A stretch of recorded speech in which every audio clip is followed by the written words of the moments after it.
Hello, this video is about the content checkpoint for the energy unit. The first thing I'll mention is that there are a list of 4 equations here at the top, and you need to know all of those equations when you're going into the exam, so make sure that you have those memorized and that you know what each of the variables means in the equation, because you have to know those and you have to be familiar with them. Okay, so question number 1 here, it says, what is the purpose of a zero reference line in determining gravitational potential energy? Well, in this class, usually when we talk about gravitational potential energy, we talk about what I call relative gravitational potential energy. This is as opposed to absolute gravitational potential energy. If we're talking about gravitational potential energy in the absolute sense, the only way it would ever be zero is if you were at the center of the Earth. It's a lot more useful to talk about it in the relative sense, though, comparing the gravitational energy that you would have at one height to the gravitational potential energy that you would have at a different height. And so what the zero reference line does is it establishes a 0 point for the relative gravitational potential energy. The next question says, what would have a larger impact on kinetic energy, doubling the mass or doubling the speed? Well, remember here, when we look at our E-trans,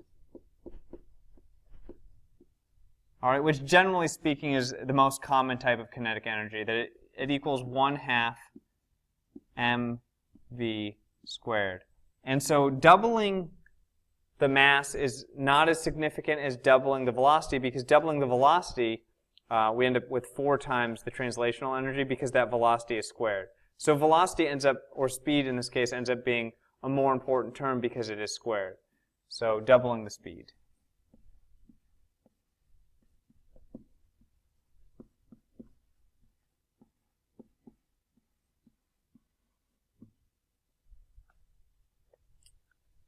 For this next question, it says the 2 balls are in the positions shown, and then it says which one has the largest gravitational potential energy relative to the ground, and then if they are dropped, which one would have the highest kinetic energy upon striking the ground. Well, the first thing that we can find here is for Eg, we know that Eg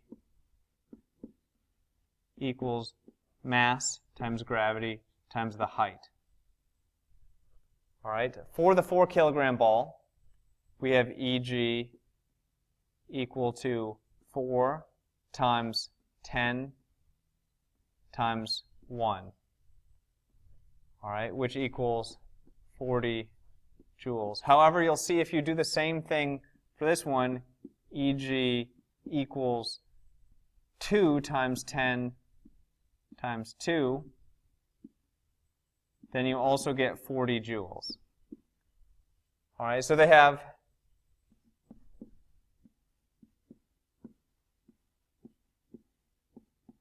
the same Eg.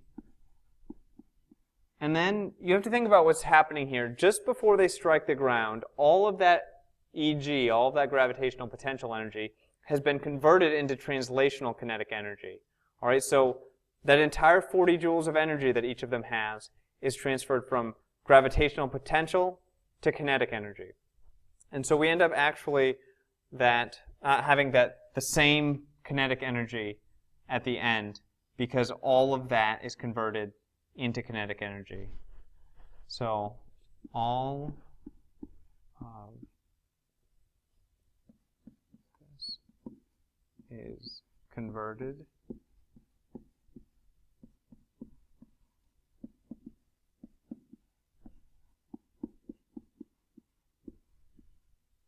okay.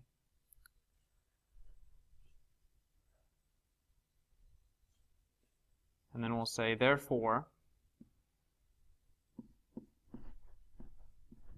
they have the same E-trans.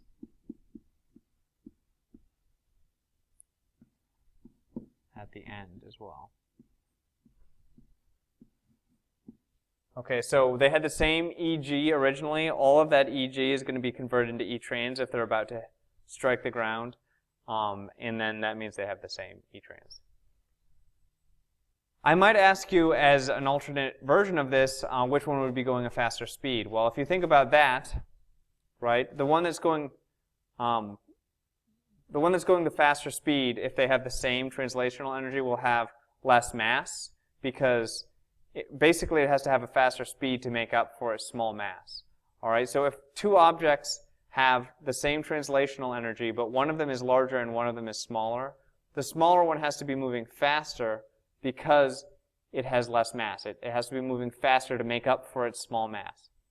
So I didn't ask you that in this one, but the 2 kilogram object, even though they have the same translational energy when they hit the ground, the 2 kilogram object would be going faster if I asked you about their velocities. So their velocities are not equal even though they have the same translational kinetic energy.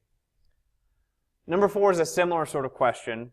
So on number 4, we have 2 bricks here. They're compressing a spring. I say it's the same spring and it's compressed the same distance.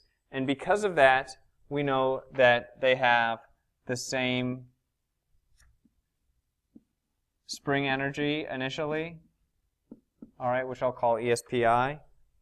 And then because of this, similar logic to the last one, they have the same EGF, gravitational potential energy at the end. And because all of this spring energy that they have initially is going to be converted into gravitational energy at the end. However, all right, if these two objects both have the same gravitational energy at the end, and you remember that Eg equals mgh, oops, that should be a lowercase h. If you think about this, though, if they're both the same Eg, but one of them has a smaller mass, the one with the smaller mass is going to go to a higher height to make up for its smaller mass. So we know that the 1 kilogram block must go higher because they have the same Eg,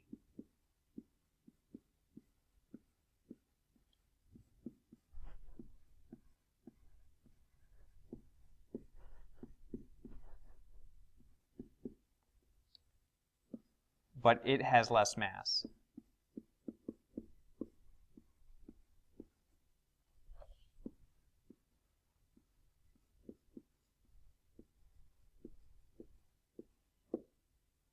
Okay. On to the back here.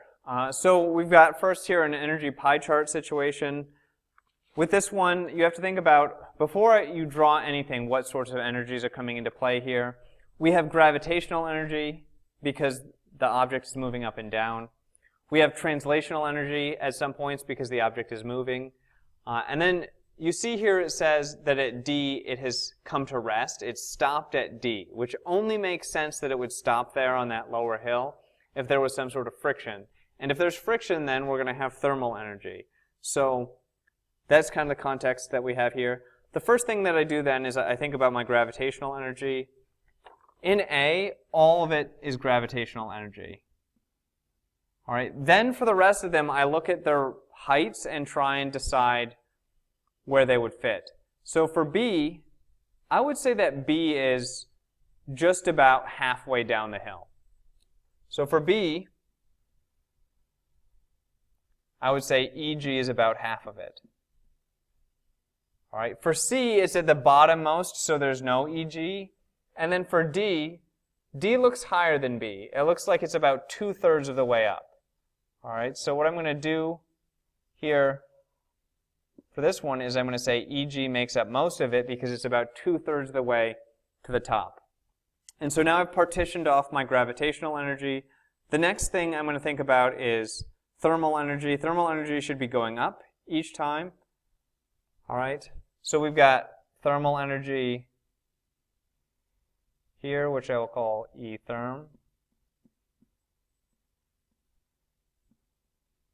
All right, and then we've got the last thing that's left in B is E trans. Okay, now for C, it's at the bottom. It doesn't have any gravitational energy, but it should probably be moving faster. So that E trans should be a little bit of a larger chunk. So I'm going to make the E trans something like, oh, let's see here. The only thing it has here at the bottom is E trans and E therm. So I'm going to make it mostly E trans. I'm going to make it 1/4 thermal, and I'm going to make it 3/4 E trans, because I know that in the end, for D, the rest of this is E therm, because it's not moving at the end, so the only thing it can have is thermal energy in addition to the gravitational energy. So we've got E therm here in the end. And then for this one, we've got E trans for most of it, and E therm here. Oops. The thing that we're paying attention with the thermal energy is that it should be getting bigger as time goes by. So there's none of it, and then there's a little slice of it, and then it's a fourth, and then it's about a third. So the thermal energy is getting larger each time. The kinetic energy, the translational kinetic energy, I should say, you're paying attention to how fast it would be moving at different points, and the gravitational potential energy, you're looking at the heights. So there's some variability to how these could look, but I think that this is a pretty good general idea for what the pie chart should look like on this problem. Okay, for this qualitative LOL chart, what we've got here is a boy. It says he's throwing an egg against a wall, and first I'm looking at the boy holding the egg at rest before it's been thrown, and then I'm looking at the egg after it hits the wall, and then I say, assume it's sticking to the wall and it's not moving down. So originally, there's a couple things here because I didn't say what was in the system and what wasn't in the system. I'm going to assume that the boy is part of the system here. And then if you think about where the energy is originally, the egg doesn't have any energy because it's not moving. All right, all the energy is contained in the boy. And so what I would say here then is originally all we have is E chem, energy inside of the boy.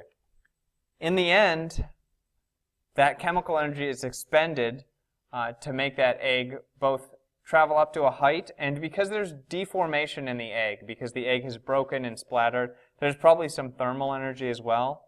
So what I will say here at the end is that the egg has thermal energy, gravitational energy, e.g., and that the egg also has some thermal energy, E therm. Alternatively, you could have said that the boy was outside of the system, and then you wouldn't have had any E chem. All right, you would have had energy flowing into the system through that system flow circle, and you would have had a situation where we had work. But the way that I'm going to do this is I'm going to include the boy in the system and say E chem initial equals EG final plus E therm final. All right. And so on these ones, again, you could have work on the left-hand side of that equation if you had made it the boy outside of the system. Either one of those is acceptable. On the actual exam, I'll be a bit more clear about what's in the system and what is not. And then for this last problem here, we've got a situation where there's a girl who's sledding down a hill from rest, and I say her mass is 40 kilograms. She changes in height 4 meters through the process, and she lost 200 joules to friction. I want to know her final speed. So initially, we've just got a girl sitting at rest on the top of a hill. And so she's only got one type of energy there, which is EG, gravitational energy. Right? In the end, she should be moving, so she's got kinetic energy.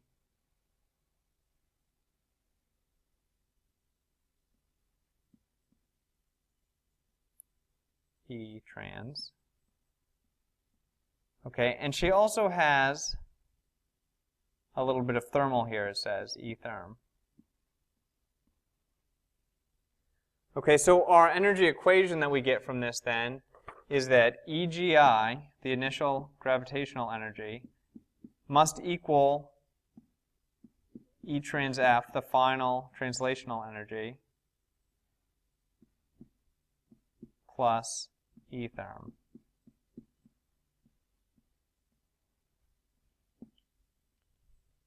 Okay, so now, because this is a quantitative problem, we've got actual numbers in here, I'm going to figure out what the velocity of the girl is, To do that, I'm just going to plug some things in here. We know that mgh for the beginning situation equals 1/2 mv squared for that final velocity plus the thermal energy, which it said was 200 joules.